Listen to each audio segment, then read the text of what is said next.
Hello everyone, ये है मेरी 2 मिनट की स्टोरी। तो इसको ज़रूर सुनिए। चलिए, ये स्टोरी एक चोर की है। एक चोर है जो चोरी करने के उद्देश्य से निकलता है। तभी रास्ते में उसको गुरुजी मिलते हैं और गुरुजी उससे कहते हैं, बेटा तुम ये काम मत करो। तब चोर कहता है, नहीं गुरुजी, ये नहीं हो सकता है, आप अपना शिष्य समझकर कोई और आज्ञा दें।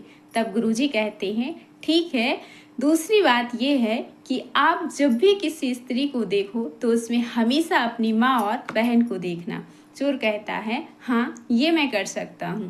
कुछ समय बाद चोर चोरी करने के लिए एक मकान में जाता है। जब वो मकान में जाता है तो उसे पता चलता है कि यहाँ पर कोई रानी रहती है जिसे राजा ने महल से निकाल दिया है। क्यों निकाल दिया है? क्योंकि उस रानी के कोई संतान नहीं है, इसलिए राजा ने रानी को महल से निकाल दिया है। जब चोर महल में प्रवेश करता है तो सैनिक उसको देख लेते हैं और वो जाकर राजा को बोलते हैं कि रानी से कोई मिलने के लिए आया है। तब राजा महल से उस मकान में आता है और खिड़की के पास खड़े होकर देखता है। इतने में रानी चोर को चोरी करते हुए पकड़ लेती हैं और कहती हैं कि तुमने ये चोरी क्यों की है, ये गलत किया है।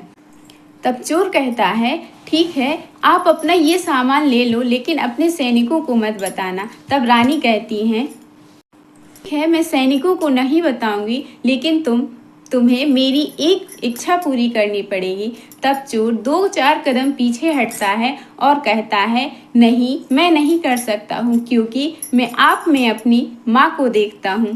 राजा खिड़की से इतनी बात सुन ही रहा था और राजा ने सोचा कि इतना ईमानदार चोर कैसे हो सकता।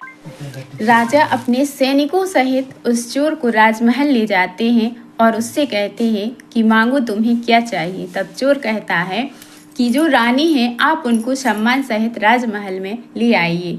तो राजा रानी के पास जाता है और कहता है, आप राजमहल में चलिए।